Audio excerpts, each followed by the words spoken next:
just in case there's something I want to go back to. Okay, so we'll just review the handout, and let me bring that up. I can share it. Oh, is that, where'd it go? Huh, it's not share. Okay, there we go. Okay. Okay, so just go through, we already looked at this and everybody had a copy, so hopefully you looked at it. This will just start from the top. The reflective listener, roles, tips, experiences, and challenges. The two roles, two parts, is listener to speak to an understanding of what the listens to the speaker to get an understanding what the speaker is thinking, feeling, experiencing, meaning, reflects back to the speaker what you sense the speaker said. This is a way to see if your understanding is accurate, and so that's the part we're going to be looking at today. We had some tips on how to listen, and we want to go to tips on how to reflect back. So we did that last week, this listening part. And I had added something here. So this is tips on how to reflect back. I had added the goal, maybe say specifically what the goal of the listener is moving in, is to support the speaker, actually, in moving forward in their experiencing. So first, learning how to reflect back, consider using the following words to start your reflection. So you feel, it sounds like you're wondering if, I'm getting a little bit of a audio reflection. I was going to say, Let me see. Testing, yeah, it's Dimitra. Mimi, I'm just muting you because I was getting some echo. Okay. So reflect back what you hear and sense the speaker said using statements. Consider using one or a combination of the techniques below. Repeating, simply repeat what the speaker has said. Rephrasing, stay close to what the speaker said, but substitute synonyms or slightly rephrase what was offered. Paraphrasing, this is more major restatement by inferring the meaning and what was said and reflect back in new words. Analogies and metaphors are good examples of paraphrasing. Paraphrasing adds to the and extends what was actually said. This is like continuing the paragraph that the speaker has been developing, saying the next sentence rather than repeating the last one. The reflection of feelings, needs, and or values, often regarded as the deepest form of reflection. This is a paraphrase that emphasizes the emotional dimensions through feeling statements, metaphor, etc. Consider your tone of voice, body language, and so on when reflecting back. Reflecting back is more than just the words you say. Ask the speaker, is there more to help ensure the speaker feels heard and understood to their satisfaction? Does someone else want to read the section here? No, Jessica, would you be willing to? A reflective listener might experience a sense of satisfaction, contribution, and connection when the reflection connects with the speaker. In the beginning, the listener may feel some performance anxiety, trying to get it right, which is normal. However, typically this eases over time. If the listener doesn't get it right, that is okay, because the speaker will typically clarify it until the listener does get an accurate understanding. Would you like me to continue? Oh, okay. We may go around. Yeah, if you want to do that one, okay. Yeah. Potential challenges for the listener. Forgets or loses track of what the speaker is saying or can't come up with the words to reflect back. If this happens, the listener can ask the speaker to pause and repeat what they said, and the listener can try again. For some people, taking notes may help to focus and remember. Second bullet, has strong feelings or reaction to what the speaker is saying. If this happens, try to refrain from interrupting or responding to the speaker with your own thoughts, judgment, or feelings. Sometimes it can be helpful to take a couple of deep breaths and refocus your intention on listening. Another challenge is you may have the desire to reflect back by giving advice, sharing a solution, sharing a similar story, interpreting the situation, and so on. These are often referred to as blocks to empathy because they do not typically help the speaker feel heard and understood. Instead, the speaker may feel judged, shamed, dismissed, and so on. In everyday conversations, there are situations where it is appropriate to give advice, tell the speaker your interpretation of the situation, or share a similar story. The rule of thumb is to give empathy first, then ask speaker if it is okay to share some advice or a similar story. Okay, just two more if you want to finish that. Okay. Another challenge is you may have the desire to ask the speaker questions. For a speaker, when the listener asks questions, it can be distracting and it can steer the conversation in a different direction. Questions may also sound judgmental. The goal is to accompany the speaker where he or she wants to go, not to steer or guide them or take them in a direction you want to go. If you want to ask a question, think about your intent. Last challenge, you may want to reflect back by saying the right words cognitively, but it doesn't connect emotionally with the speaker. And I guess if it happens, we should talk about it. To be determined, so kind of be added. So we have a bit of a list here that Ingrid wrote up. So may take a couple, just a discussion of any thoughts on the flyer. What do you think? I think it's pretty thorough. I can't really think of anything else that would need to be added or changed. Same for me. I find it pretty extensive. Well, for me, it creates a structure. We can start putting in other things that arise. Like we came up with a bunch of challenges. Everybody had some challenges, so we can see how we can keep, adding to the list. So I think it's good to have that structure to get started with. Mimi, anything? You were muted. You think you can? I think that is good. It's a very good point of reference, and I think that throughout our sessions, our meetings, we can just come back, add something, or change some things. And I think there's not a definite text, but it's dynamic, and we're gonna keep working on this from time to time. So can you hear me well? Yes, excellent. Now I don't hear the echo. Before there was a little. Now there's some kind of an echo there when we speak. So might be good if you're not speaking, you could mute. Then it's kind of like I don't know if it's the volume.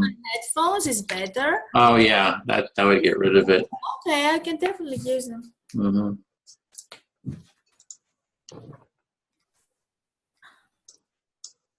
Okay. So. Better. Hear me well? Oh, what you could do is your microphone, your built-in microphone was good. If you go to the... Yes.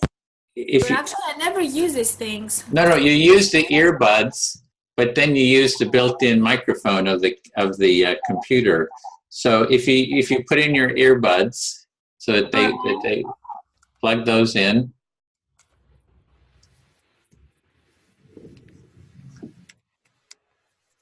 Okay. Okay, so you're hearing there. Now if you go to the microphone at the lower left, select the other microphone. There should be another microphone.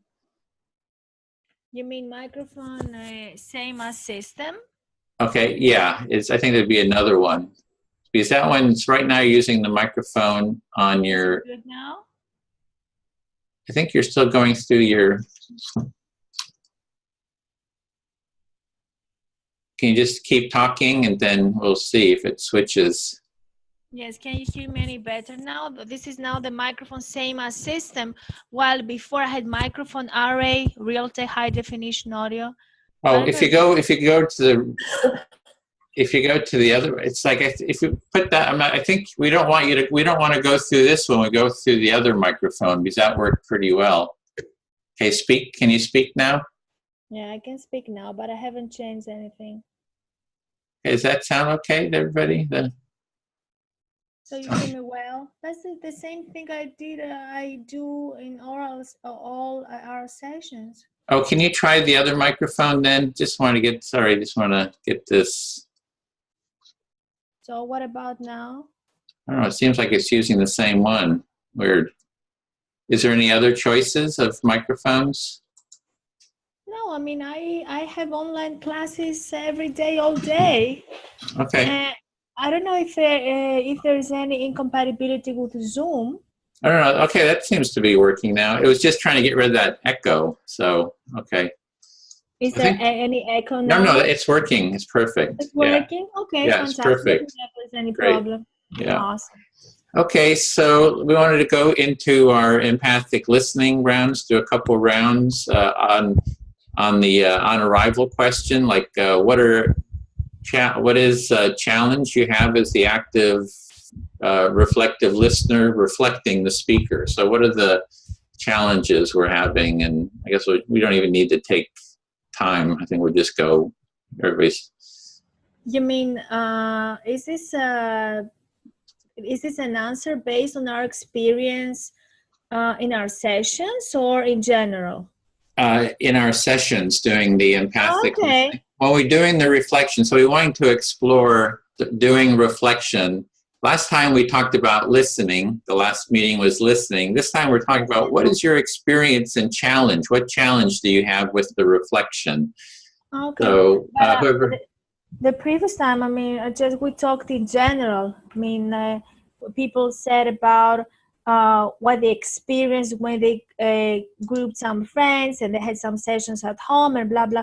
That's why I'm asking you, do you want me to talk about my experience with you or in general? Or it doesn't matter? Do you do what in an empathy circle? Yes, an empathy circle. Yeah, whatever experience you have in an empathy circle doing reflection. Okay. And what is a challenge? What is a struggle? What is a problem? So it sounds like would you like to start? I wouldn't say that, but okay. Okay. And who are you speaking to? Oh, I have to choose someone. Okay, I will choose Jessica. Okay. Okay, so actually, by the way, before I start, I have to mention that the way you read these lines was so good. Usually people, when they read something, they read like a blah, blah, blah, blah, blah. I so rarely find someone who just add some color. Fantastic. Thank you for the experience. Yes, all right. We always I'm hearing you enjoyed the reading. No, that wasn't part of the reflective listening. I think that we should always say something good when something is very good. I mean, we never should miss the chance. Okay, so now challenges. Okay, the main challenge that I had was that all the people in the group were Americans. And the problem was not that they were Americans, actually. The problem was that we come from a different culture.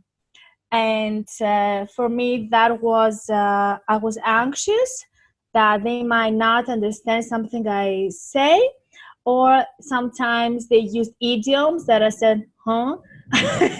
What are they talking about now? So this point made me feel very uncomfortable, and it was only because I'm a very persistent person. I never give up. I said, okay, it's challenging, but I'm gonna do it. That was a big challenge, though, I can say. All right. So what I'm hearing is, first, you're noticing one of the biggest challenge you've been having as a listener for Empathy Circle is everybody else is from a different country than you, and so you were kind of like anxious and a bit scared that you won't be able to understand everything they're saying because, you know, the idioms, the metaphors, and the culture even maybe. And So that felt you a bit uncomfortable and anxious, but you also know yourself very well because you're saying, you know, I don't give up and I'm persistent and I'm going to get it. And I will always continue to try until I get it fully.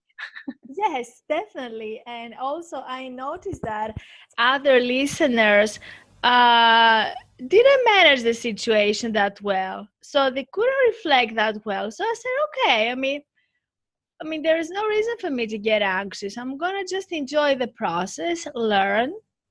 And okay, it's all about the journey after all. I mean, I'm practicing something new. And this made me feel relaxed and I just feel wonderful now.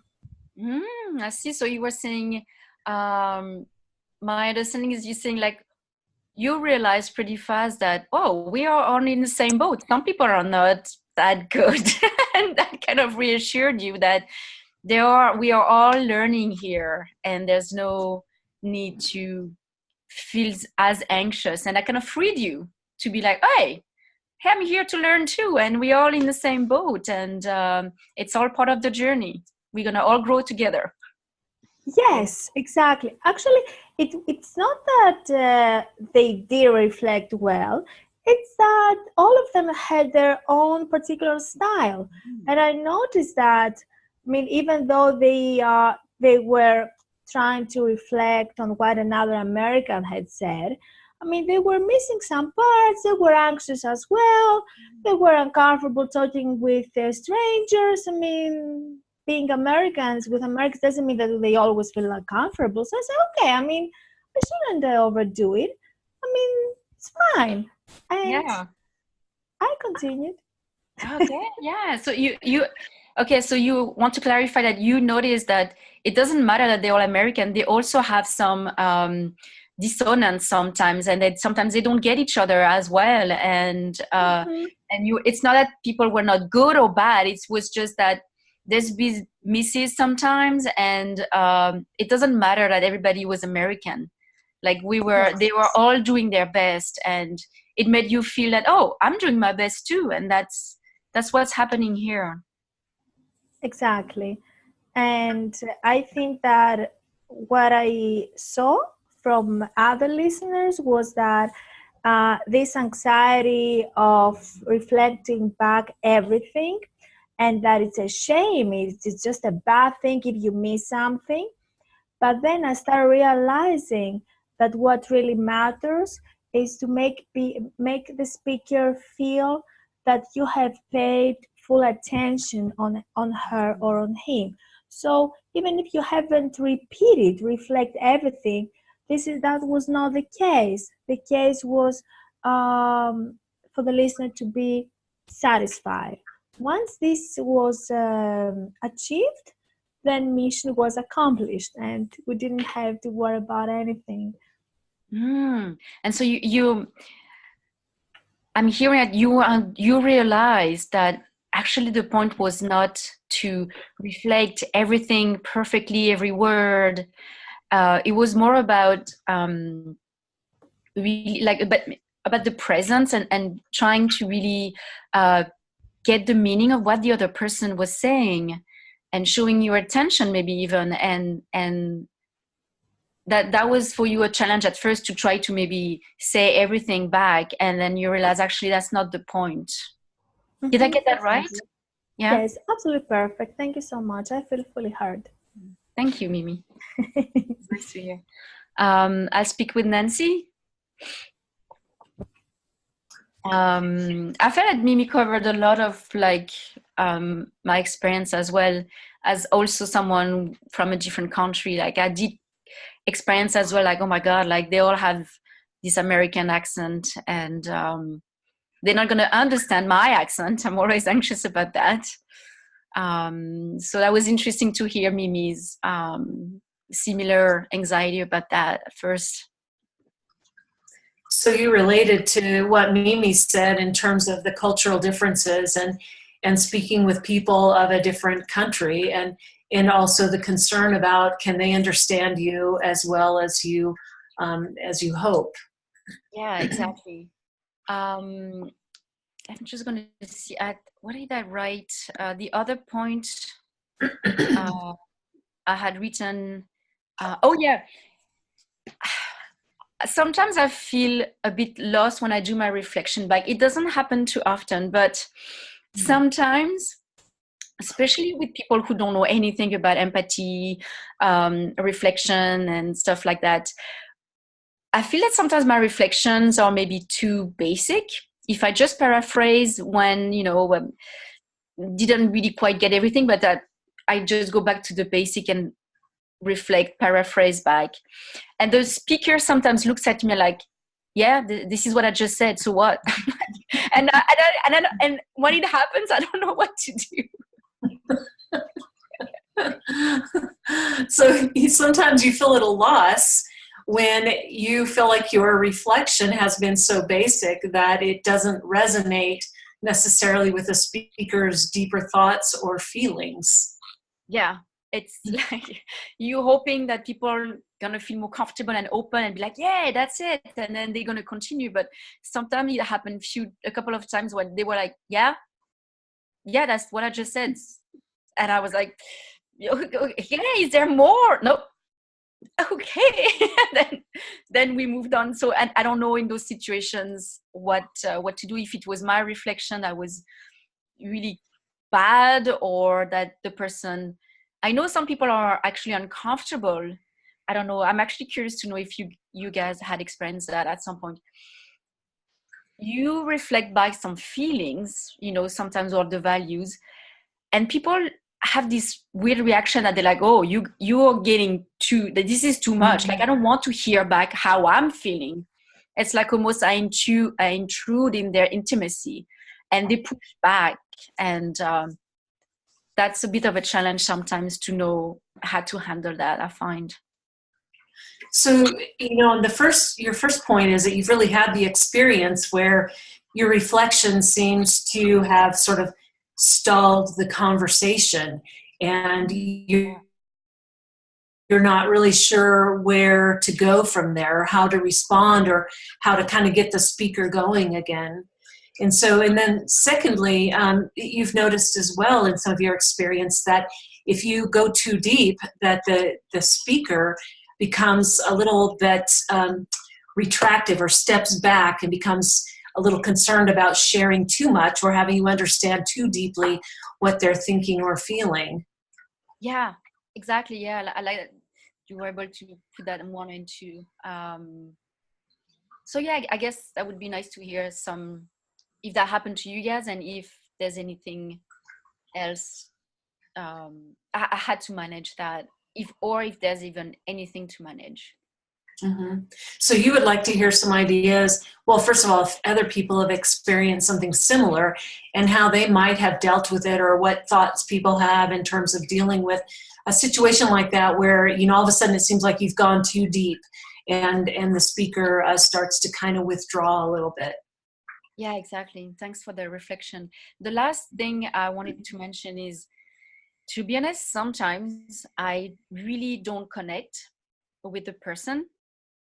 And when I don't feel I'm connecting, or if I don't like the person, or not even I don't like what they say, if sometimes you just feel like I don't like you, I don't connect with who you are, it's when it's really hard for me to stay present, to kind of like leave that aside and say I'm just connecting with another human being, and that's what's important.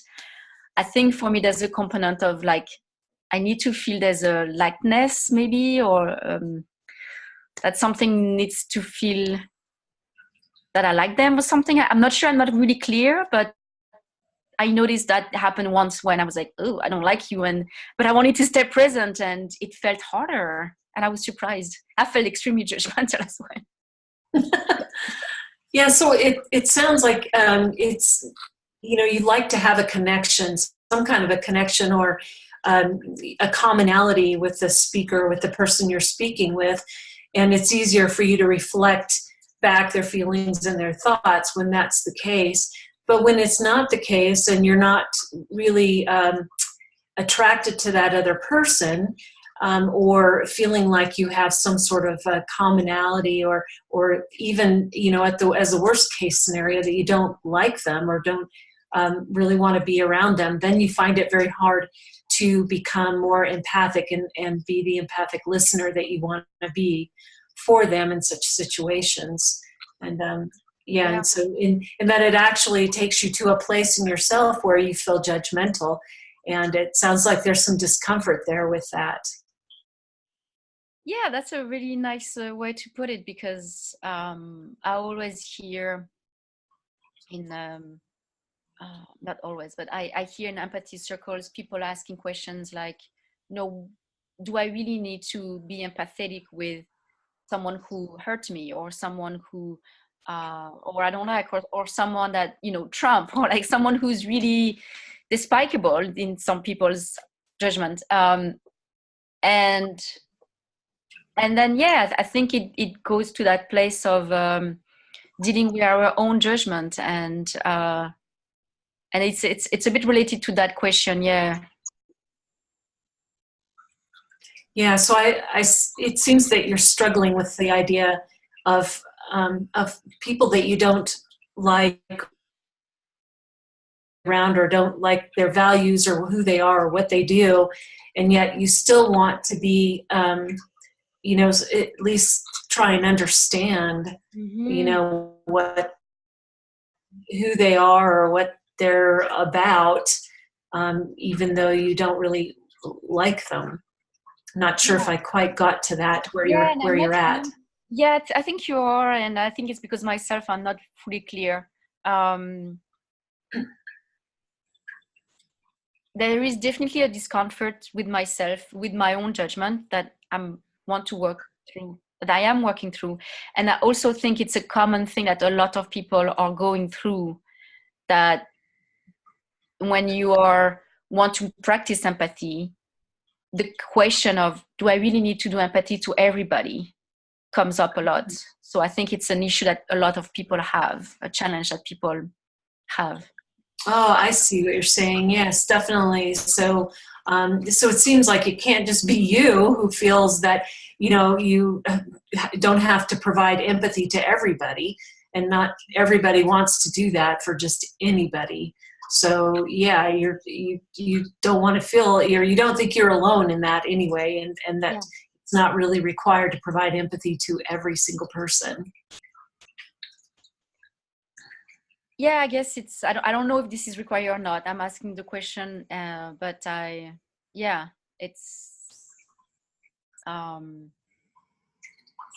think it's a question that we all at some point ask ourselves. Do I really need to be empathetic to everybody?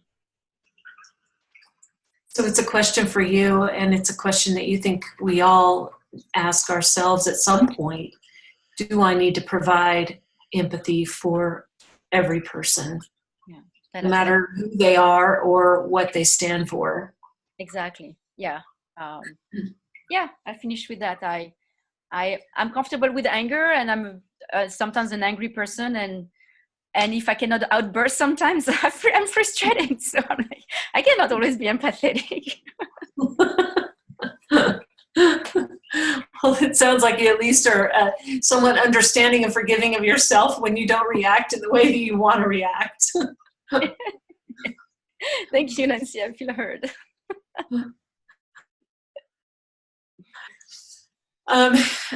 I think the one thing that I was thinking about, if I think about the major challenge that I had, and I lost my... Who are you speaking to? Oh, I'm sorry, Edwin. Yes. Okay. Yeah. Sorry, I guess you didn't hear me, or maybe I stumbled over myself. But anyway, yes. So probably my major challenge, or at least the area where I judge myself the harshest, is in terms of creativity, or trying to rephrase or reframe in a creative way, or in a different way. So I'm not just, parroting back the words of the speaker. And so I'll just stop there for a minute. Okay, so when you reflect someone, you want to do it in a creative way, so it's just not a direct parroting of them, and you have a sort of a feeling of judgment about how you're creatively reflecting, doing that. Yeah, I think it's because I have high expectations of myself as a communicator and as a perceptive person and an intuitive person. And so I set these expectations that I may or may not be able to live up to when I'm in an empathy circle or a conversation with somebody where I'm trying to understand what they're saying or what messages they're trying to get across. Mm-hmm. So your field is communication. You're a communicator, and that puts some sort of a pressure on yourself to do a good job of doing it. And so you have a little concern about, am I doing a good job? But I should be doing a good job because I'm a communicator. So maybe a bit of stress and tension around it. Yeah, exactly. You got no room for failure here. High expectations. I can't fail. It's like, I got to do this right. There's expectations. I'm an experienced person here. Everybody's watching me. Which may lead into my second concern, but yeah, I think that I know that it takes a lot of practice to reframe well or paraphrase well. And, you know, when you're so focused on what someone is saying and trying to understand it and understand the deeper layer of it, then you can't, it's very hard to parse time out to figure out how you're going to reflect that back or reframe it back, right? It's just like two things going on. The concentration of trying to understand and hear and understand, and the second part of trying to feed it back to them. So there's kind of like two parts to it. One is you're wanting to deeply listen to them to really get what it is that they're saying. So it takes a level of focus and concentration. But then you've got to also kind of switch and look, try to rephrase that and put that in. So and then both of those take time. So, you know, how do you have to have time for doing both of those. And I think it's one of the things that I've never found as one of my strengths necessarily is sort of thinking on my feet. So I do much better when I have time to assimilate what I've just heard in order to reframe or rephrase or feedback. And one example of this is that I found that with my daughter, I'm a much more effective empathic listener with her via text. I know it sounds crazy, than I am in person. Because with her texts, she'll text me something and I have a minute to think about it. And then I can choose my words carefully after I've kind of absorbed what she's saying and tried to take it a level deeper to see what's actually going on there for her.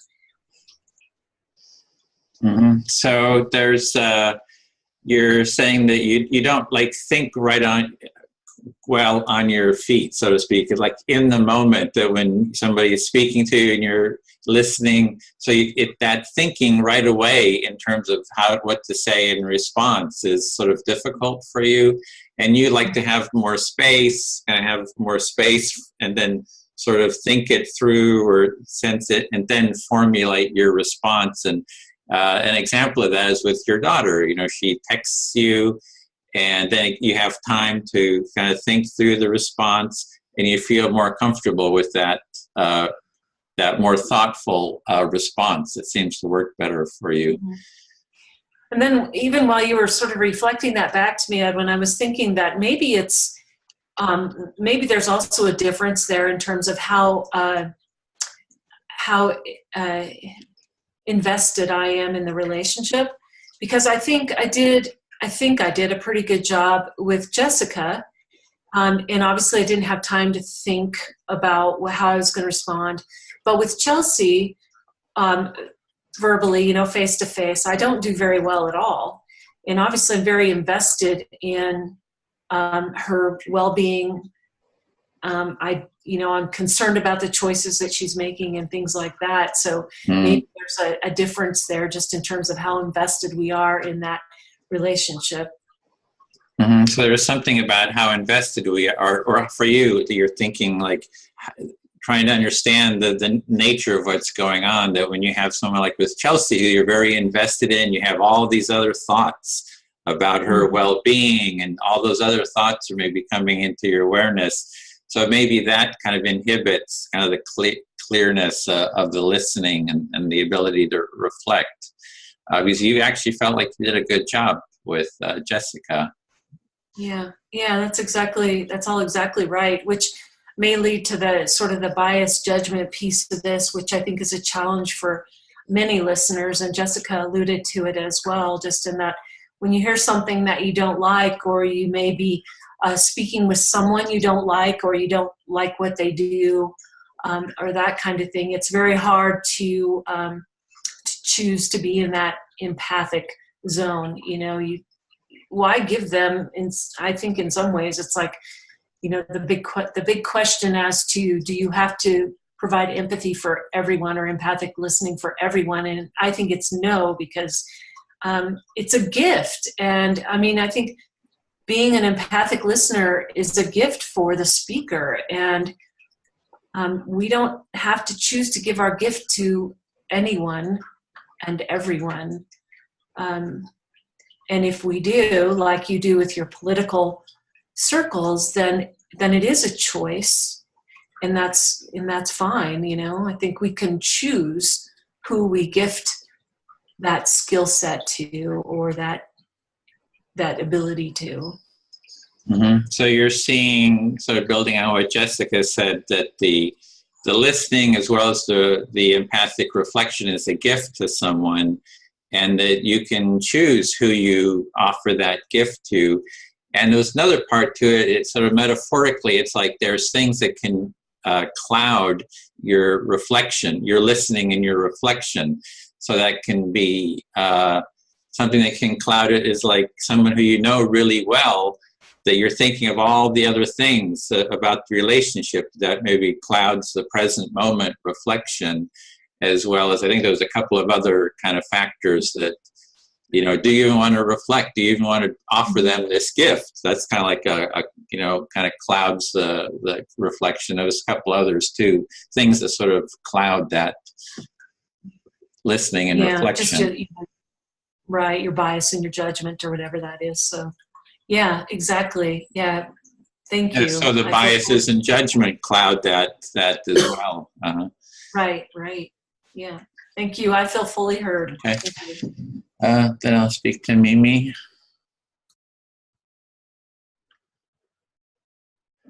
Sure. Okay, so this is trying to stay focused on the reflection component.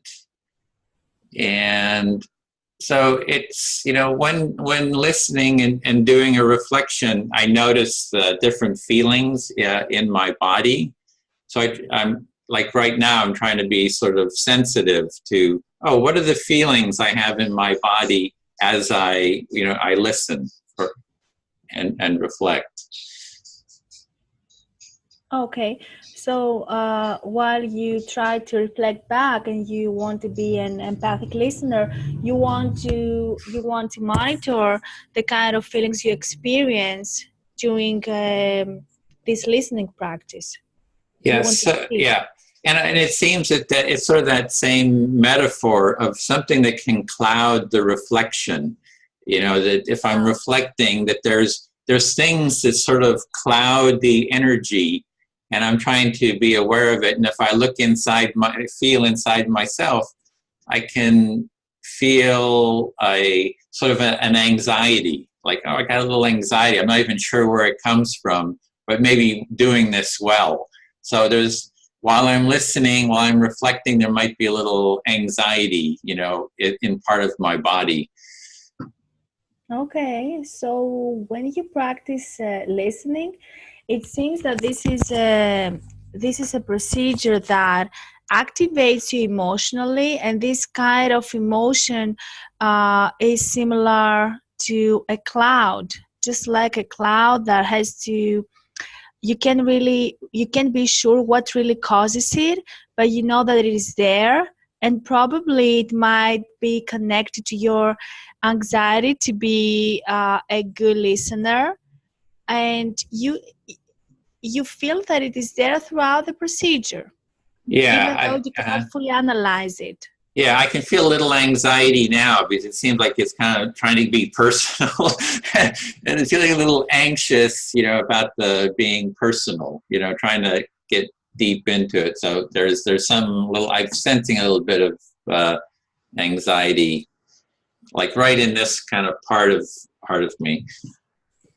Okay, so you feel that the moment you try to be more personal, like what you're doing right now, it feels like it makes you feel uncomfortable a bit, and it's a form of anxiety, and you feel it here on your chest and maybe the stomach area, and you think that this is because you're trying to share things that you don't usually share that often. Yeah, and want to do a good job. So it's that performance anxiety. Yeah. Okay, so you're concerned about how well you're gonna do at this listening performance, and you really want to be a good listener for the speaker. Yeah. And this makes it feel uneasy. And I'm sort of feeling it's like a mirror. I want to be able to mirror them, and I can just feel all the things in my body that sort of get in the way. We use the metaphor of a cloud sort of in the way, but that anxiety kind of gets in the way. I feel kind of like a trying, a feeling of trying, which causes sort of a constriction in the upper part of my body, and that trying feels like a block, like it clouds the mirror. Okay, so on the one hand, you really want to be a good listener. On the other hand, you are anxious about how well you're gonna perform, and you feel that this blocks and might eliminate your performance. And so this is why you call it a cloud that exists between you and the speaker.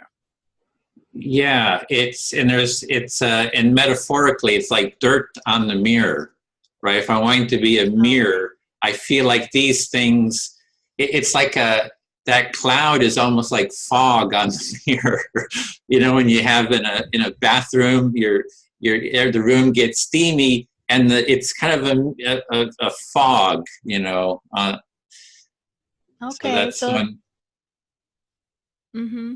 So I hear that you try to use some examples to make your situation sound even more even better understood. And you said that this anxiety feels like a steamy, like some steam we can find on a mirror, or like some mud that blocks us from looking at the real and clear image in the mirror. So that's why you don't feel, this makes you feel that you might not perform as well as you would like to. Yeah, I would say that the fog is more like the things I was hearing from Nancy and Jessica. They kind of metaphorically, they were like a fog. For me, the performance is like a little crack in the mirror. It's like it feels like a crack instead of, for me personally, that sort of that anxiety feels like a crack in the mirror. Oh, so now I hear that you try to clarify it even more. You say that the fog and the mud is connected to what you heard sharing Jessica and Nancy earlier. But for you, it seems that this listening experience is even harder because you feel it as it is a crack inside you, and it's just something deep and intense. Yeah. Mhm. And it seems like underneath there's sort of like a pain. There's some kind of a pain. And so that those are all things that sort of inhibit me from, from having just a beautiful, clear reflection is, yeah. Okay, so all this variety of feelings could be translated into a form of pain you experience every time you try to be a good listener, and also it's a form of pain for you. So instead of being in a position to really enjoy the process, all these experiences just block you and make it less pleasant for Yeah, you. it's not all the time. It's just, this is just one aspect of it. So that I'm trying to sort of explore is like how to have that clear reflection.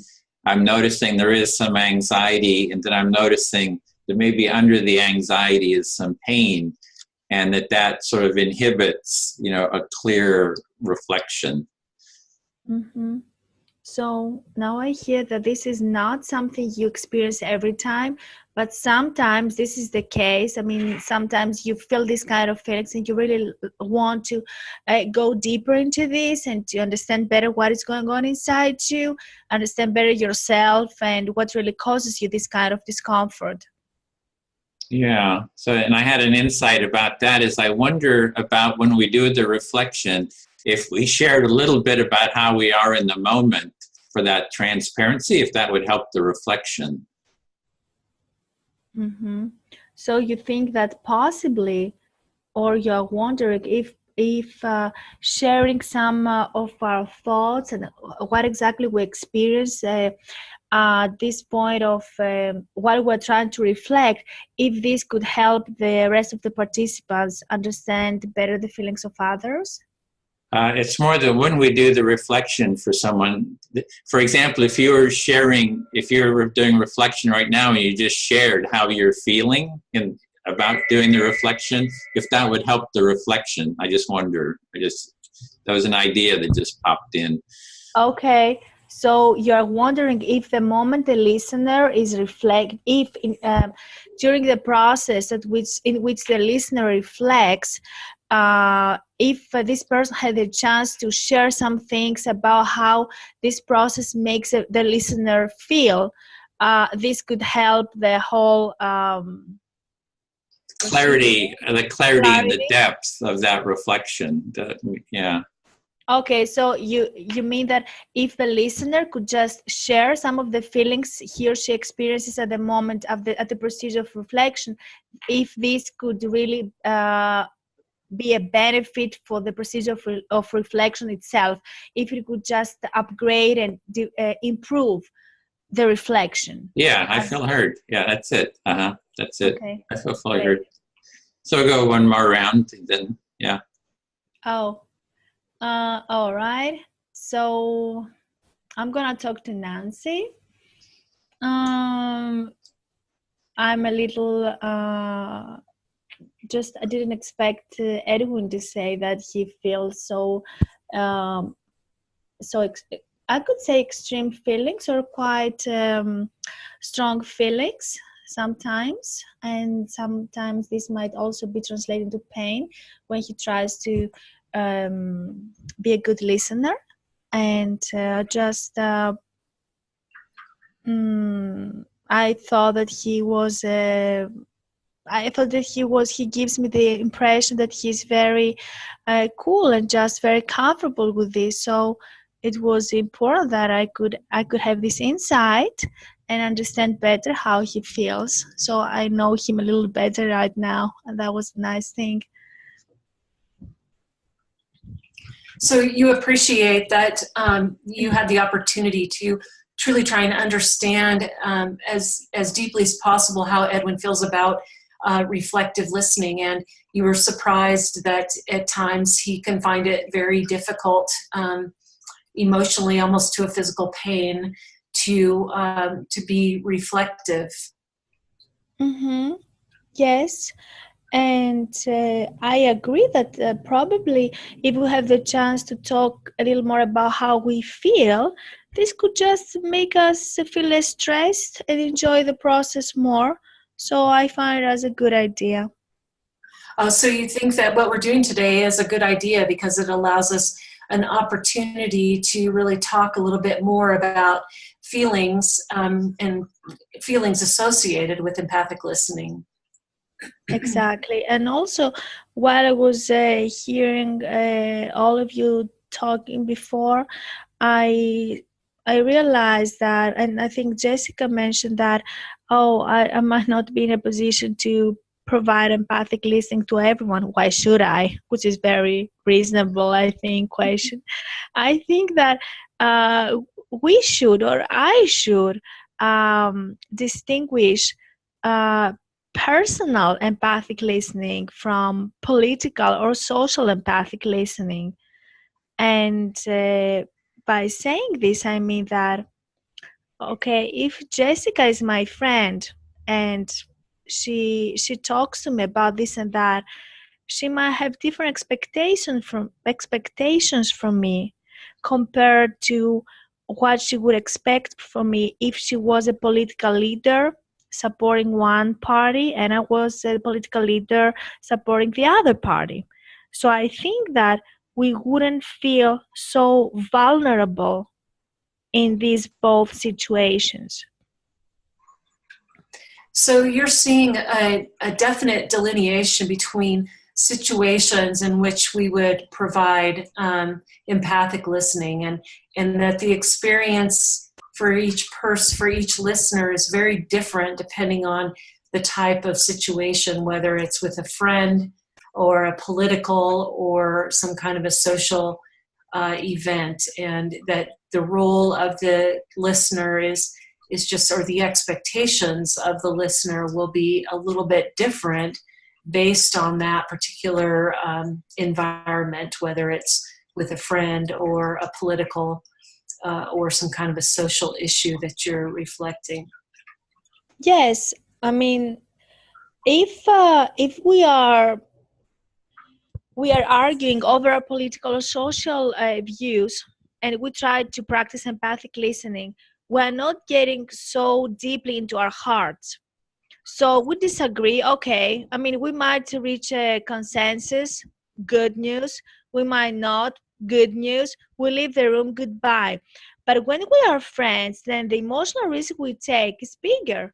So we feel more vulnerable that the other person hasn't listened to us. And also, as a person, I might not want to open up my heart to somebody I don't like. Why should I? I mean, no. I will not do it. It's so simple. In order for somebody to open up their heart, it means that the other person has some credentials, some prerequisites, so as to make the speaker feel comfortable, warm enough to open up and share. So I think that we should discriminate these two situations, the personal from the political. And when it's not personal, I think it's easier for us to practice empathic listening with people who don't like that much, or they could never be our friends. But in personal level, I think that wouldn't be so easy for us to open up when we don't like the other person. So you distinguish between, specifically really between two different types of situations, one the personal and the other more of a political or social thing in which you don't necessarily have a relationship with the individuals that you're speaking with. And you note that when we're speaking with somebody that we do have a personal relationship with, we can choose to be more open and vulnerable in that situation. Whereas in a different situation where we're providing empathic listening, like political or social issues, we don't want to share some of the deepest feelings and thoughts that we have. We don't want to be that open in those situations. Exactly. And also Jessica mentioned something that when she reflects back and the other person doesn't react emotionally, gosh, that was a problem I had, being excited and talking about this and that and expecting indirectly that the other person would just, share the vibes, and the other person's like, yeah, right, thank you. Oh, really? I mean, what's that now? And I'm really thinking if it is a matter of culture or personality or the combination of two, but I can tell you that when I reflect to someone and the person doesn't smile, doesn't nod, doesn't open or close the eyes, or has no facial expressions, I don't really enjoy the process. I mean, I'm an emotional person. I want colors in my life. I don't like black or white situations. So it's a problem for me. Mm-hmm. So I really resonated with what she said. Yeah, I'm hearing it's very important to you to see and hear emotions and reactions from the people or the person who's listening to you. That part of feeling understood and related to is the body language that indicates that the person is really empathizing with your situation or your points, that they understand and feel the emotions that you're feeling. And so without that, you just really have no interest in communicating with a person to that level of communication. Basically, it's just it's kind of dead to you. That interaction becomes more black and white, boring, sort of dead to you.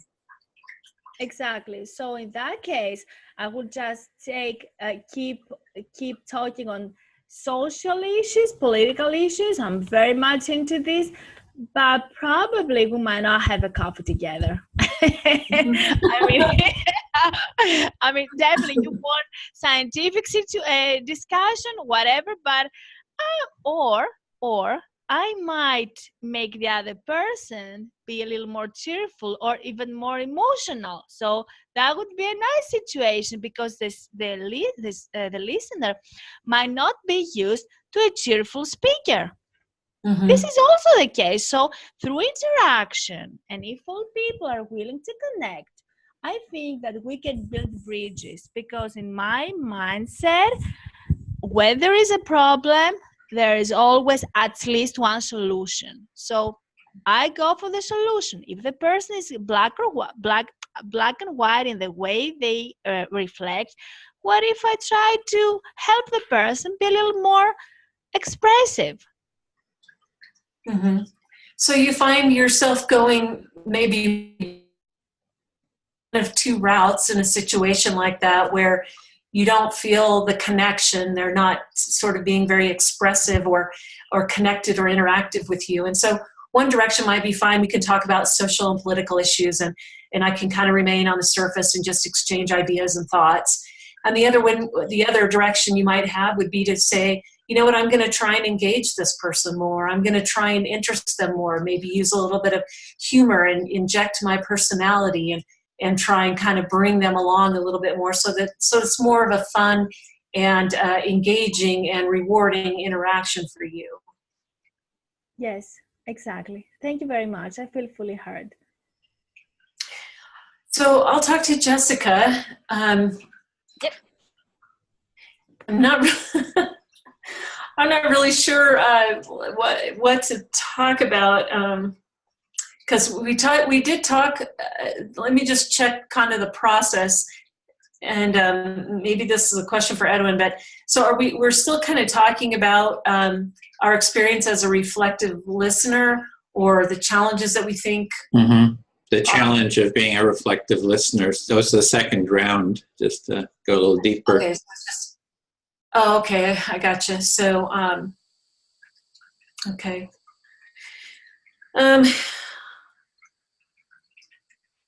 Wow. I'm at a little bit of a loss, because I feel like I shared so much the first time around. Yeah. But I'm not sure if I can go much deeper. I'm trying to remember too what I talked about, of just the performance anxiety. Okay, well, I'm having performance anxiety right now because I'm like up on the podium and I don't know what I'm going to say. You're like on the spot. I'm like, you have to say something, Nancy. Yeah.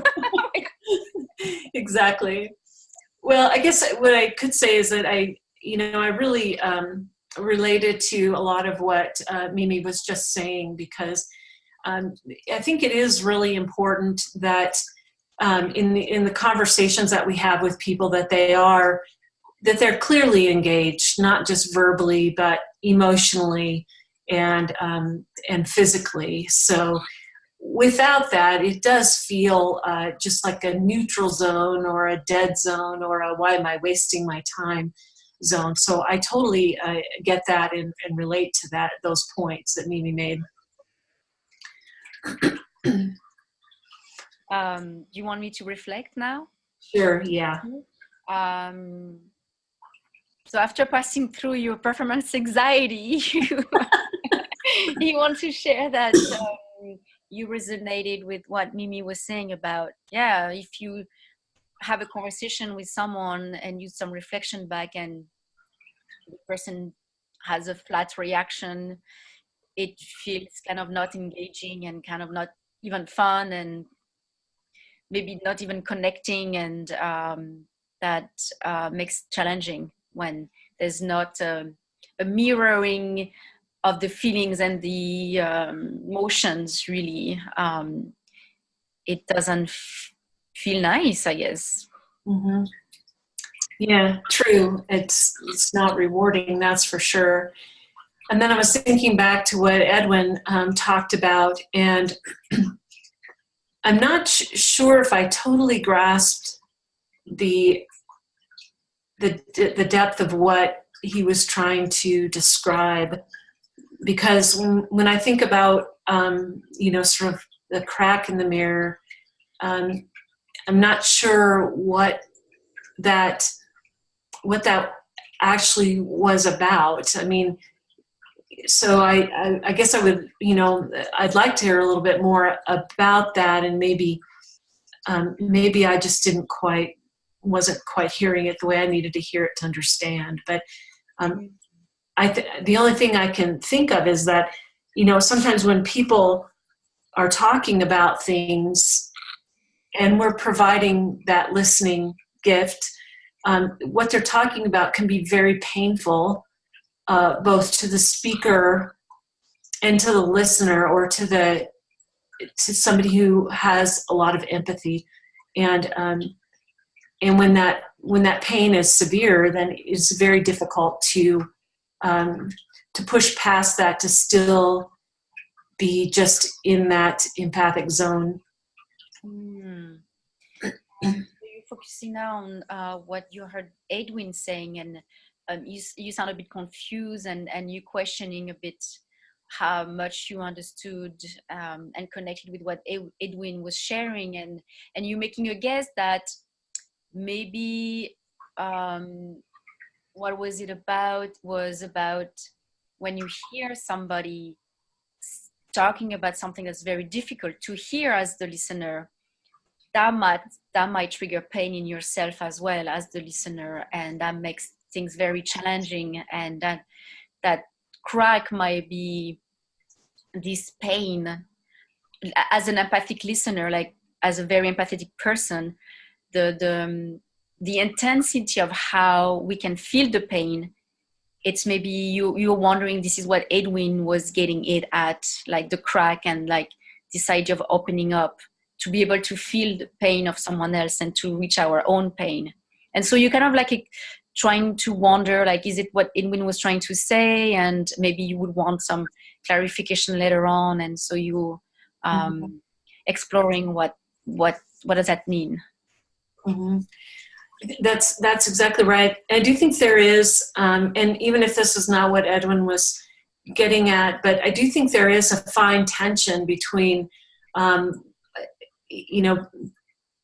listening and reflecting back to someone when they're in a lot of pain, and taking on their pain yourself so that you become less effective as a listener. You move out of the zone where you need to be. And, because now you're dealing with your own pain and history and similarities. And so I think it's just it can be a challenging place to be if you're listening and reflecting back with somebody who has been in a really difficult or traumatic situation.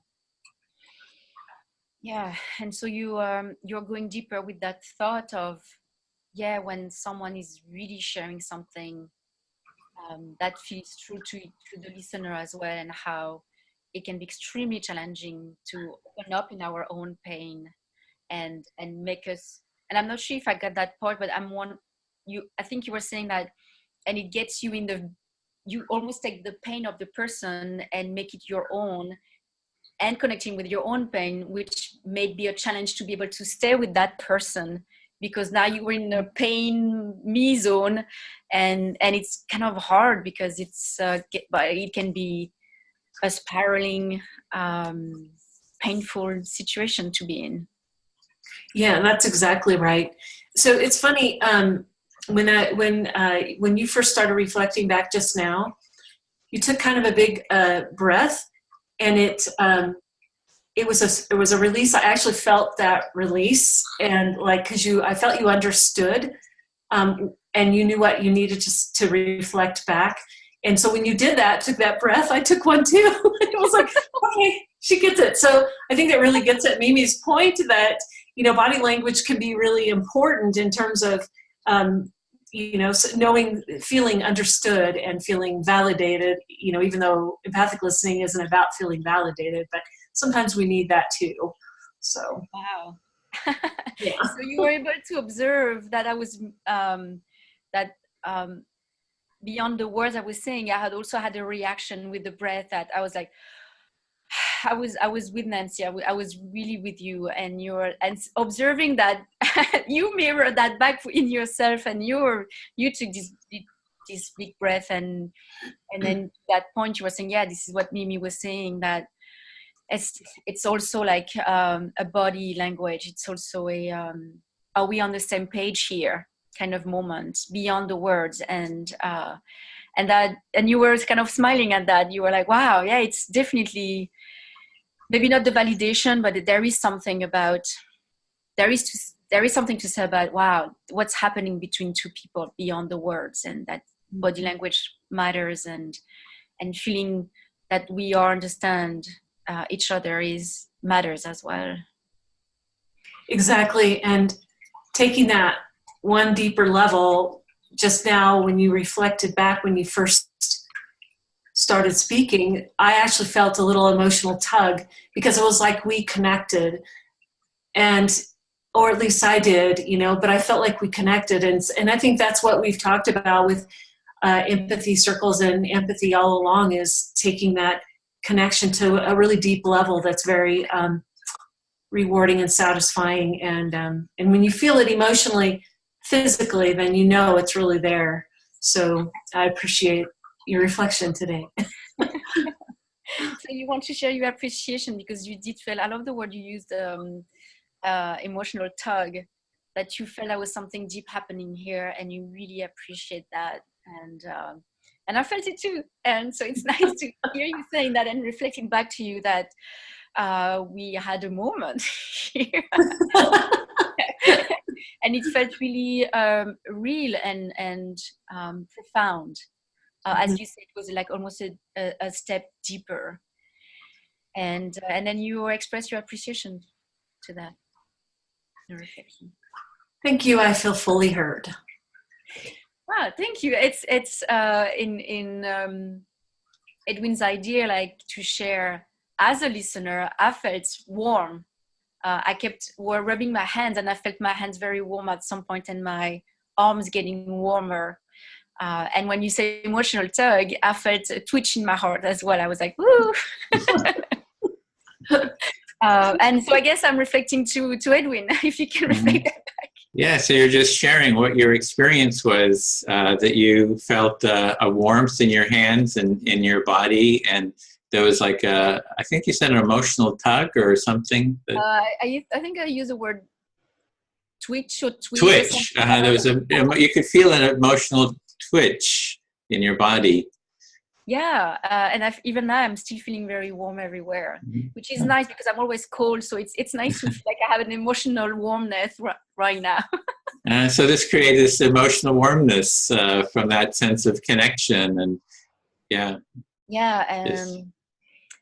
And it's funny because I'm with Nancy as well. I'm actually not. I didn't fully understood the crack in the mirror thing. And I was a bit intrigued by that. And to what Mimi was saying, it was also interesting to hear you as the expert or the empathy rock star. That it looks easy, but it doesn't mean that it is easy. So you're resonating with Mimi in that. In my sharing sort of my struggles, that you're saying, oh, it's like the empathy rock star, and yet he's also got these kind of problems that he's dealing with, or pain and what have you. Yeah, and to that I find that very brave to share that vulnerability with us, and I wanted to appreciate that. Mm-hmm. So just appreciating the sharing of that vulnerability. Yeah. And that's so funny because the way you reflected was like, yeah, just appreciating. And I'm not just appreciating, I'm appreciating you for being brave and vulnerable to us. And I want you, and that's funny because I want you to really take that in and not say, oh, you're just appreciating that. I'm not Yeah, you really want to convey the feeling of it, really have that feeling kind of come back to you, not just this superficial, oh, you're saying this, but really to have me sort of feel that deeper appreciation, and for me to really have a sense of it, and for it to come across viscerally. Yeah, because I think empathy is a very, very, very vulnerable process, and it feels kind of reassuring in a way to hear that in this long journey, that what I understand that you've been through, it's not a place to go and stop and I'm done. There's always going to be a deeper level to go through, and I'm getting very therapeutic here, but it's like in therapy where you want to solve something and then you open up the doors and then you realize it's not ending really. It's a journey and we do our best. Yeah, so you're really seeing that it's sort of this journey, this ongoing growth. And you don't just kind of hit this level and suddenly you've sort of arrived, but that it's really everyone is on this same journey. And there's sort of that common humanity of everyone, that we're all on that common journey together, and nobody ever really arrives. And this is why it's so important to hear other people's journey and where they are along the way, to not feel alone. And so when we share those journeys with each other, we feel a sense of connection. We don't feel so alone. It feels good to have that emotional connection. I think I'm done for today. Thank you. Okay, then I think, did I do 2 rounds? I can't remember. Anybody? I don't think you talked twice. Okay, then I'll speak a second time to you, Nancy. The pain that I was talking about is some new thoughts were coming up about it. And I think one of the pains is that I try to make something happen. I have this sense, it's not so much that I hear someone else's pain and then I become, pained or anxious. It's that I want something to happen. there's a push that something's got to happen, and that kind of creates a sort of a sense of stress, of sort of this push to have something happen. It causes a sense of anxiety or pain is what I think it's what it is.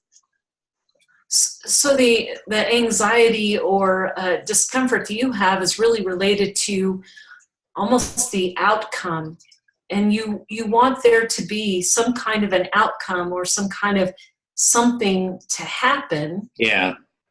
But you're not sure if it will or how you can make that happen, how you can ensure that whatever it is that you want to happen happens. Yeah, it's a part of sort of trying to force it.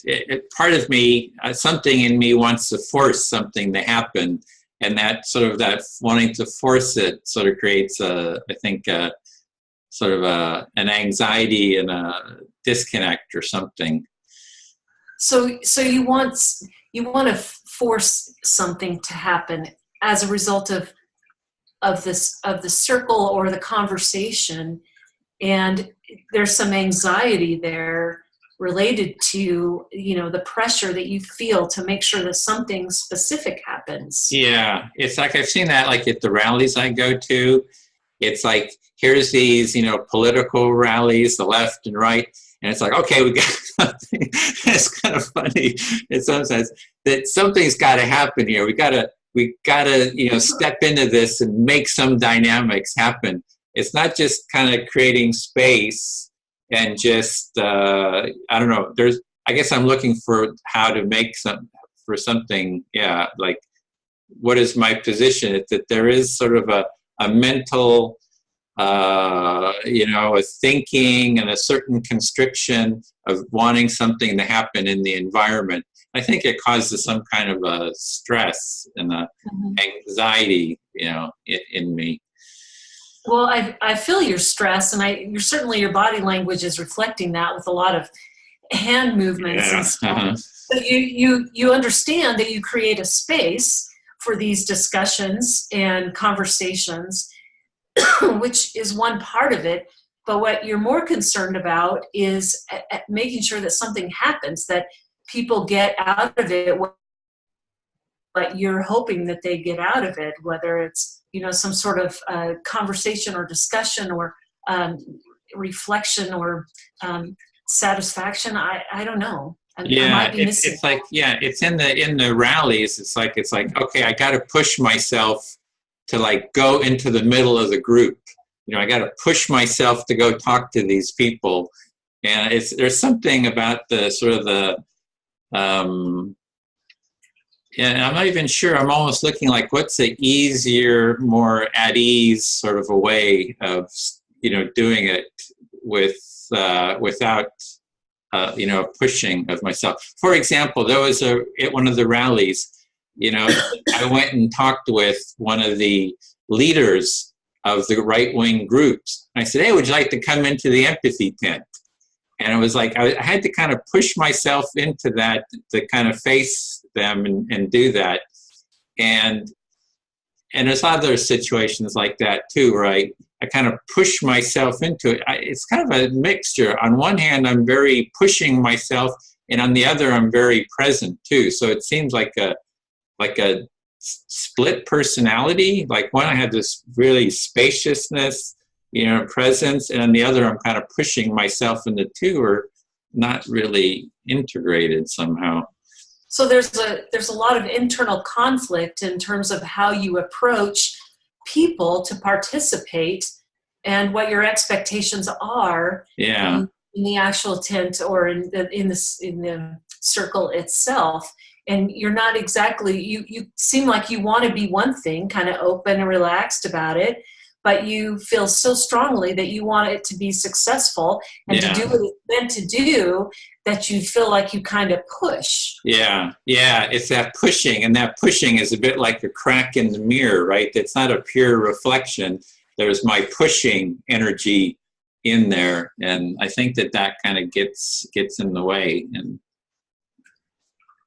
if I feel like I'm not being successful, I get kind of anxious. It's like something's got to happen, so it's weird. And there's also a quality, something in me is very humorous about it, because I realize that the dynamic of it kind of cracks me up too. It's like, it's funny to see the dynamic, and then there's something in me too that's like, oh, that's really funny to to create that kind of inner dynamic seems hilarious. So even while you're in all this conflict, Yeah.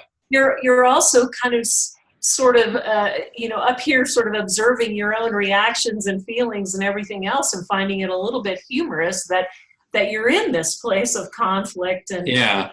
like, how do you get there, and why do you keep doing that, right? Yeah, and it's like just not humorous. It's almost it's even beyond humorous. It's just so Surreal? funny. Yeah, I guess hilarious. It's not just funny; it's hilarious. Hilarious. So you find some space to laugh at yourself about it, but it still is something that troubles you pretty deeply in terms of how you approach and what your expectations are for outcomes. And all this stuff kind of clouds the reflection, I guess. All these dynamics going on inside myself is, it's like, it's a little bit of a crack in the mirror of just being totally present with others. Yeah, so it kind of goes beyond. In fact, it feels so significant to you that it's beyond sort of just this blurry fogginess that some others of us experience, but it's actually more significant to you. It's more significant visually or emotionally, like a crack, like a separation, because of how deeply you feel it. Yeah.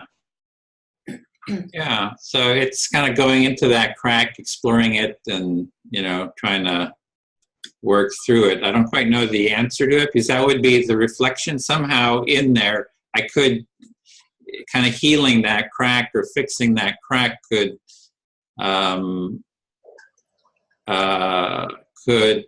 improve the reflection. So it does seem, and it feels good. It feels relieving just to have shared this. I'm kind of thankful for having been able to just share it. So you find it helpful when you're able to kind of go deep like that and really try and understand what it is that's sort of the conflict that's kind of going on inside of you, why it might be there, or how you deal with it, or how it affects your work as an empathic listener. Yeah. Yeah. So there's a lot more in there, but I'll say that I've heard. It's a very deep bucket.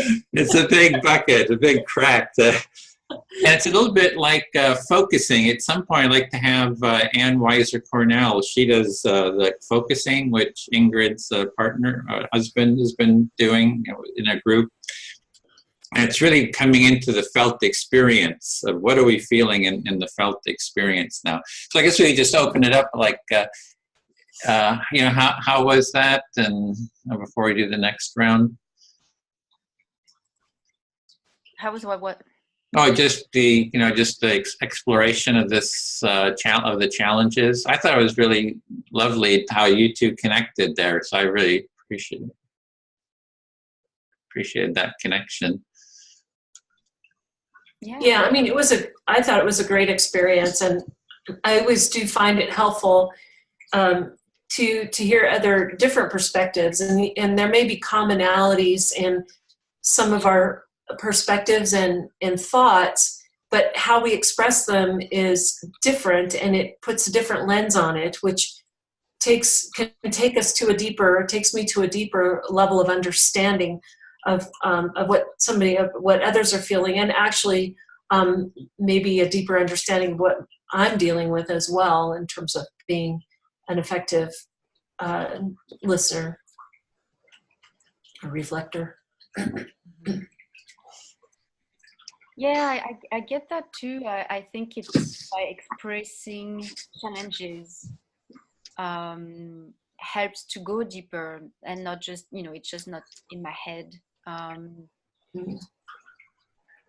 understanding, what I have to work through and how, which is really practice a lot, and receiving feedback, which I think I mentioned that before, but I'd love to see that in the facilitation training, like having sessions where we do an empathy circle and then we reflect back. We give each other's feedback on, at that moment I didn't feel heard really because ABC, which is a skill in itself, giving feedback. empathically.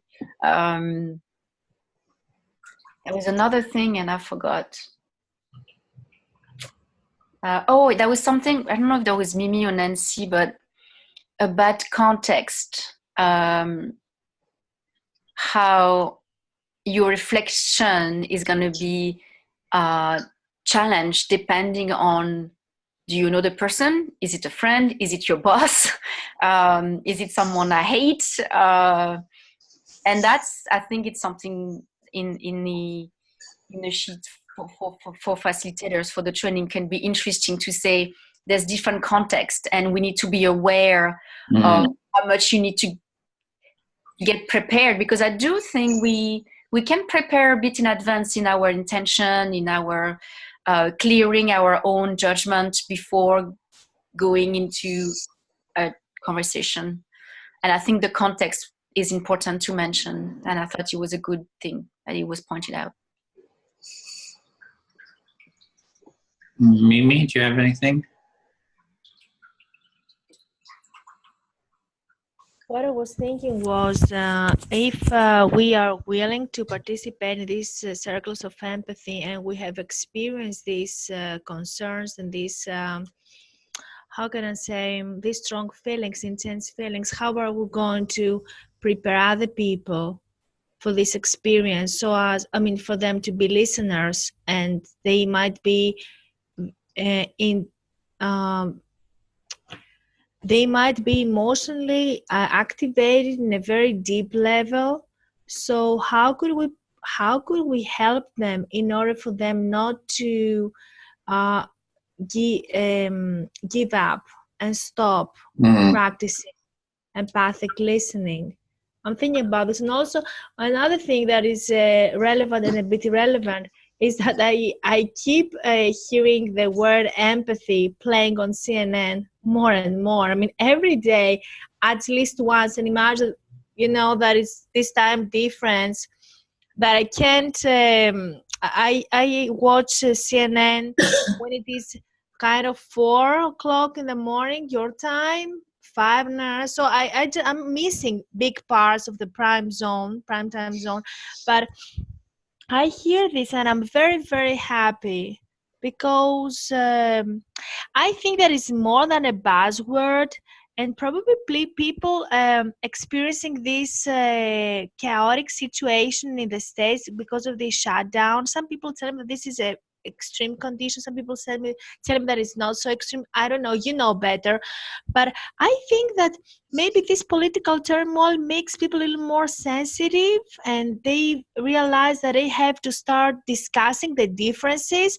But no matter what the reason is behind it, I hear this word more and more, and this makes me feel more optimistic that people might start looking at a more creative and better direction. And even though, I mean, Jessica was not with us at that time, but some months ago we had a discussion with Edwin and Stefan and we talked about how easy it would be, or if it would be possible for politicians to practice this process.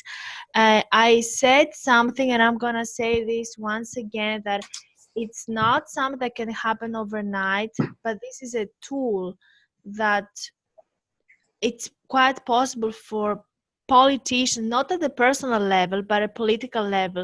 These people might try to use it because there is no other solution. People don't know how to discuss their differences, come up with a solution. People need solutions. People are being unpaid. People are killing each other. I mean, the situation is serious. So I was thinking about these two things. The first is how we could prepare other people to be good empathic listeners and not to give up. And the second was the word empathy that is more and more common on TV channels like CNN. Okay, thanks. So what I want to try for the next round is someone will start with speaking, and we'll have the reflector, but then the reflector will then speak, but they will talk about their experience, how it was reflecting just then. So I'm gonna talk to you. Yeah, if and you could let's speak, say. let's do a sample. You want to just speak to me? Yes, And, just to be sure. Yes, I okay. understand. Yes, we could. So I speak to you, and then you talk to Jessica, for example, about, or I talk to Jessica about how I felt while you tried to reflect on me. No, it would be me. If you speak to me, we can start. If you, and then I will reflect you. Yes. And then I will speak to Jessica, and I will speak about what it felt like to do reflection for you, okay. of you. Okay. So I can talk about just anything. Yeah. Oh. You just talked yourself out, but. Okay. I'm very impressed by what all of you shared today. As a person, I'm extremely emotional, but I know how to manage it, and I just when I see that I'm not on the same page with other people, I can just hold back and just be more rational, than less emotional. So I didn't know that empathic listening might be painful, intense, a demanding procedure, emotionally a demanding procedure, not rationally, emotionally demanding procedure for many of the participants.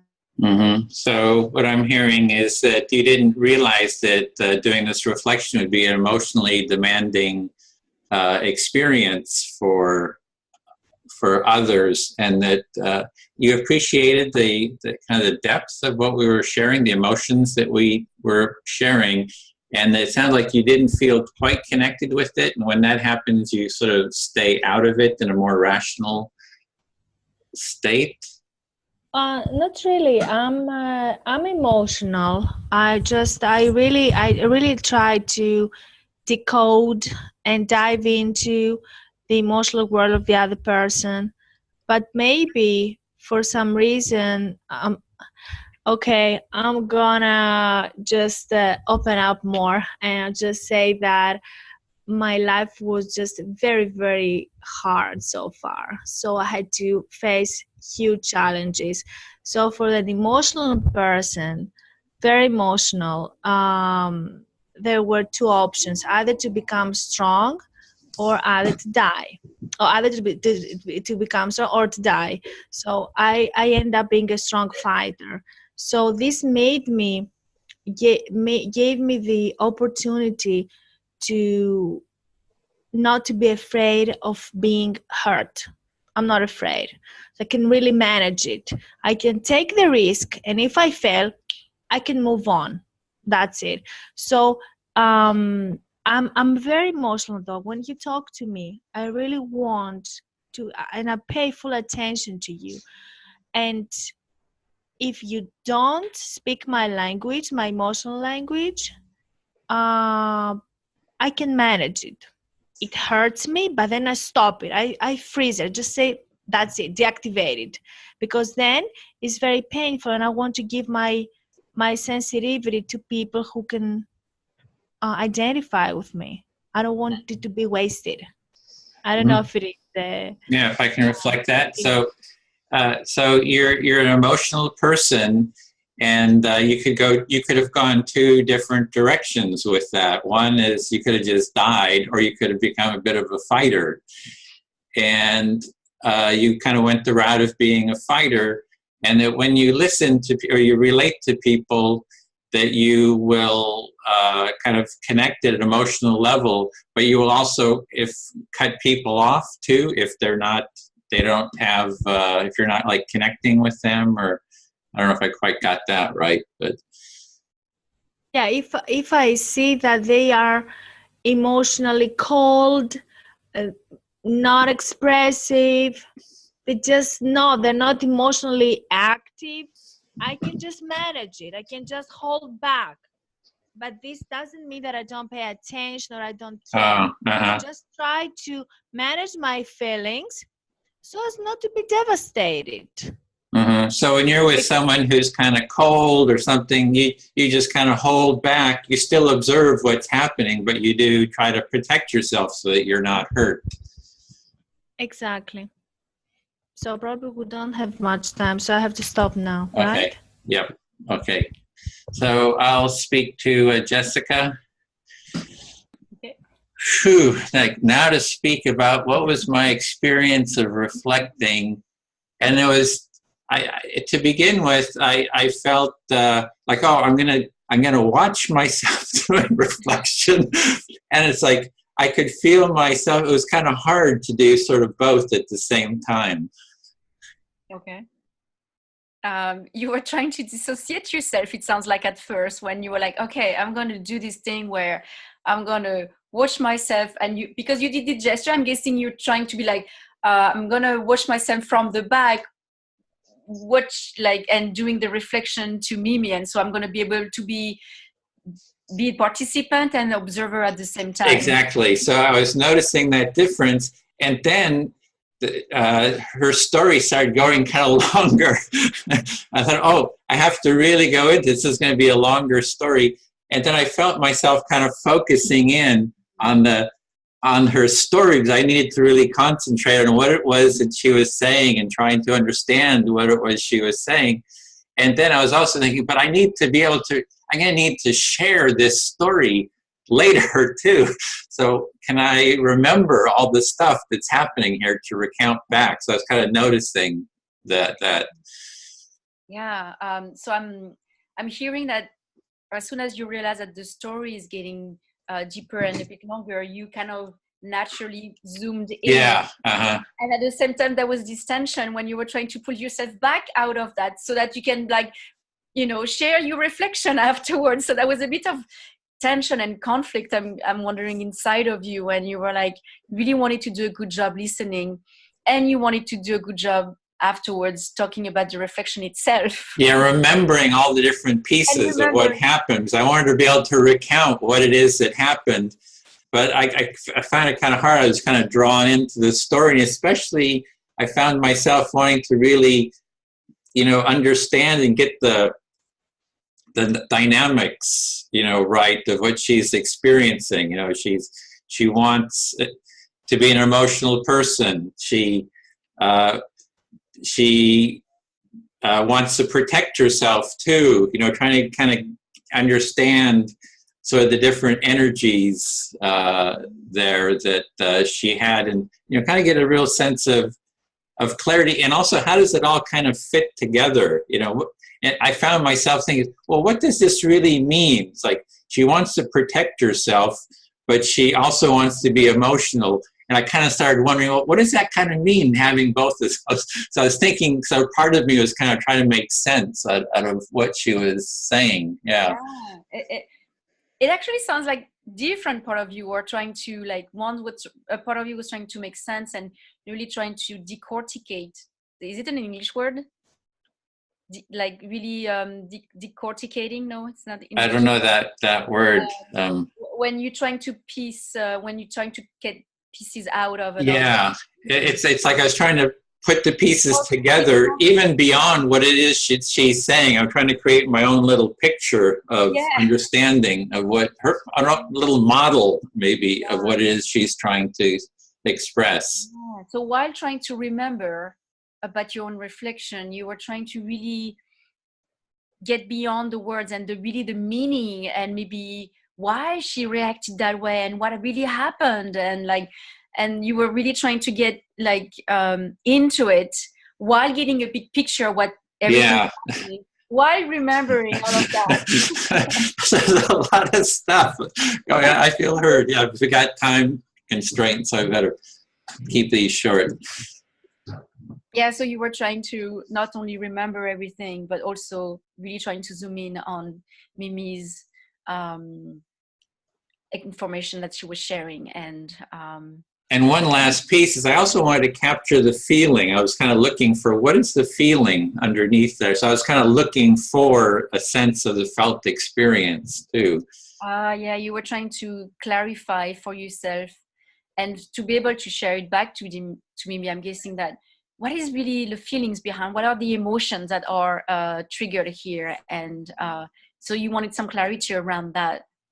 Yeah, I feel heard. Thanks. Okay. Thank you for sharing. We only have like a few minutes left. Am I 15, I think 15. 15? Okay. Well, I'm going to talk to Nancy quickly. About my reflection, I didn't really think about it. I'm noticing on some level an anxiety of, am I going to get it all? Am I really going to be able to connect? Am I forgetting something, which I always do? So yeah, a bit some tension. Mm-hmm. So you felt when you were reflecting Edwin's thoughts, you felt some tension and some anxiety related to making sure that you get it right, making sure that you haven't forgotten anything. Yeah, and I'm also trying I don't always share it, but I'm also trying to get a bit like Edwin was saying, like getting the emotions, the feelings behind the words, which I also like to mirror, like physically, like when Edwin was doing that and that, and then the thing, and then I was trying to get mirroring that to get into it as well. I noticed that in my reflection. So you were trying to go a little bit deeper, and you were using Edwin's hand gestures, to give you clues and help you try and understand kind of what his points were. And so, yeah. Yeah, and I find it interesting, and I think a new challenge was a bit like what Edwin was mentioning about that. There's two really level of listening. You're listening to yourself, about what you're getting. So there's almost a monologue in your head about, okay, this is what I'm getting. This is, I'm taking notes in my head while I'm trying to connect beyond the words and the feelings. And so there's like almost like a two level in my mind of listening. Mm-hmm. So the listening is almost a layered activity in that, on one level you're trying to hear the words and be prepared to reflect back, but on another level you're trying to understand what it is that the person is really feeling and meaning. Yeah, I like the two layers activity. Absolutely. I feel weird.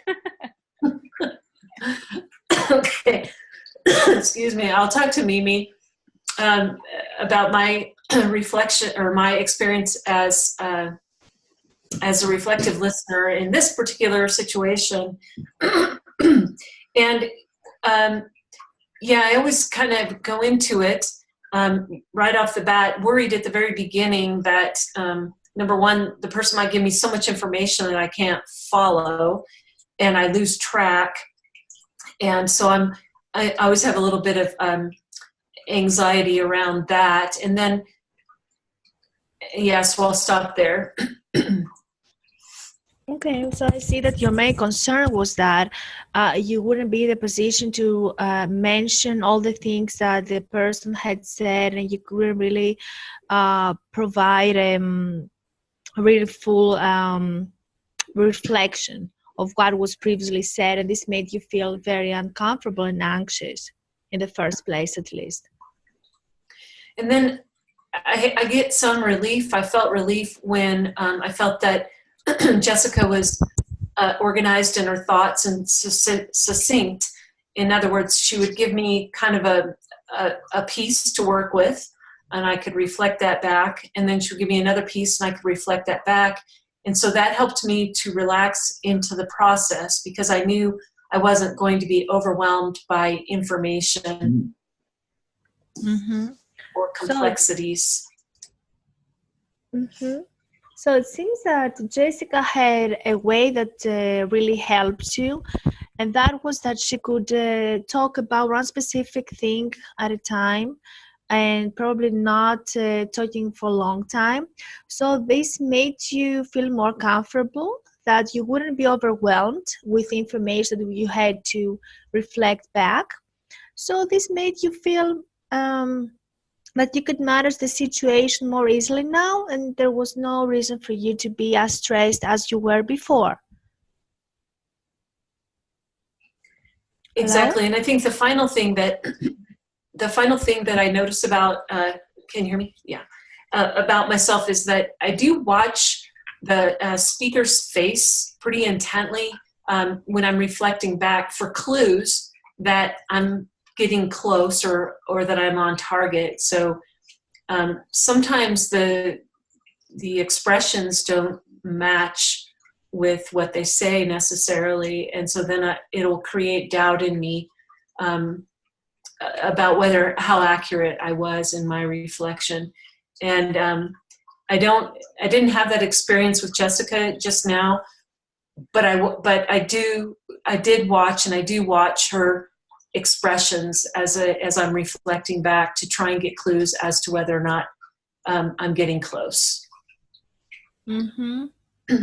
So facial expressions is another thing you really place emphasis on when you try to reflect back, and you very closely look and monitor the facial expression of the speaker, because you want to take some clues that would confirm to you that you are on the right track, and you keep the speaker satisfied.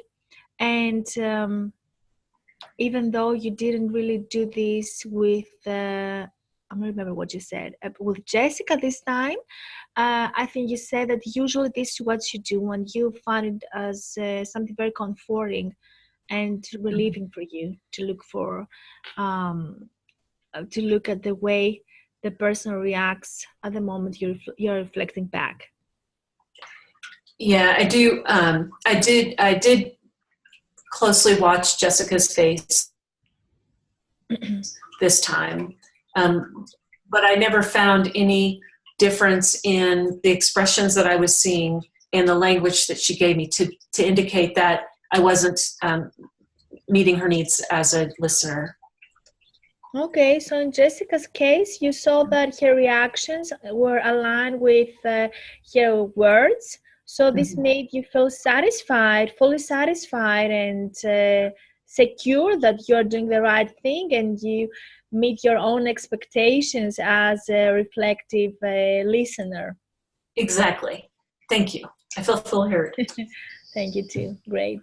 Okay, it's your turn. We just want to have one last round. If you want to, you spoke, My but you turn?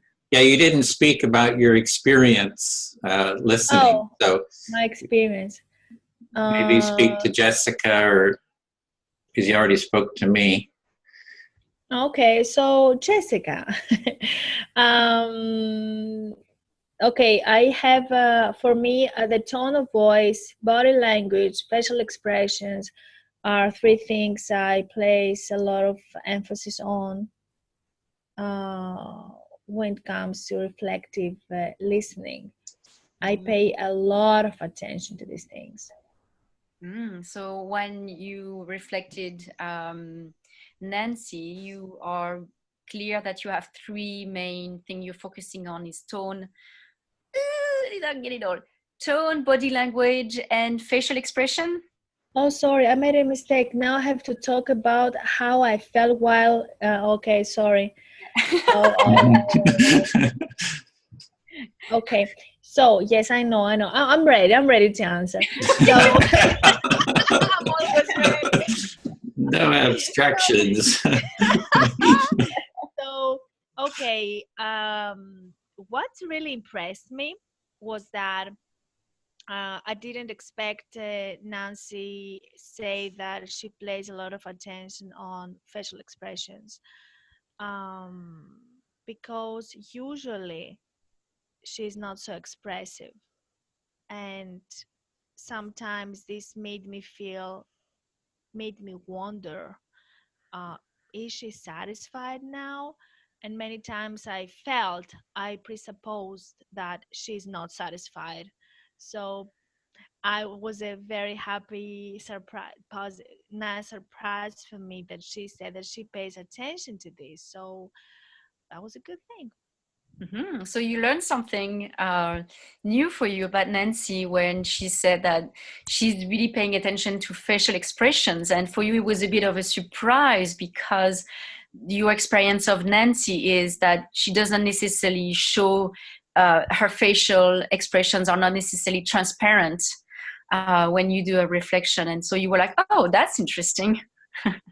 Exactly. And also I had sense that she's very sensitive when she's a speaker, in the sense that she doesn't want to talk for a long time. And probably this is because she feels uncomfortable when this happens to her. Mm. So she doesn't probably like to do something she doesn't really enjoy. Mm. So another thing you noticed when you were reflecting back was that I'm guessing it might make it easier for you because Nancy was very careful to be clear in what she was saying and not to speak for too long. And then you were saying, oh, that's interesting because it's probably because she doesn't want herself to be overwhelmed when she's listening and reflecting back. Mm-hmm, mm-hmm. Mm-hmm. Exactly. And I think that that's the last thing I want to say is that's a general comment that today we just had a better insight into who we are and how we experience all this, and we can feel more comfortable when we learn more about us, so we understand our concerns and fears, inhibitions, and this is a nice thing. I mean, we are get connected, so the circle of empathy can be even more meaningful. So I'm very satisfied with what we did tonight.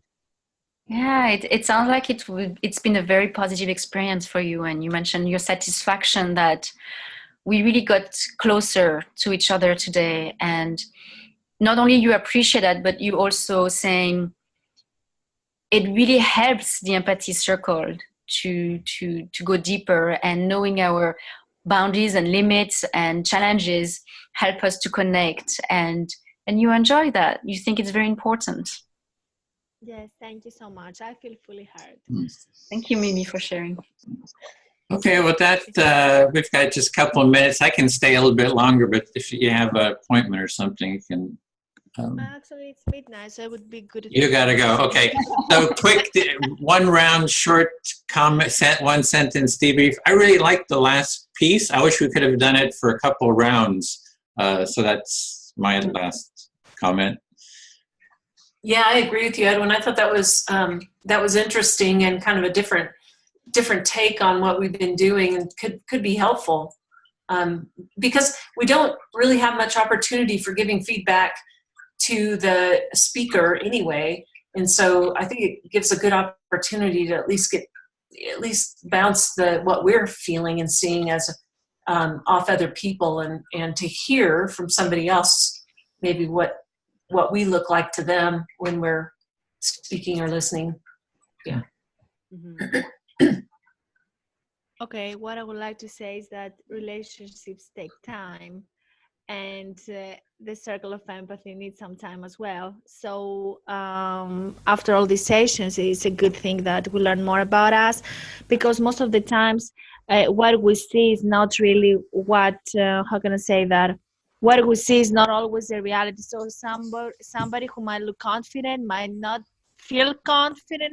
Someone who might feel stressed might not necessarily be stressed. So it's a nice thing we can explain a few things about us, and the procedure can flow more smoothly from now on.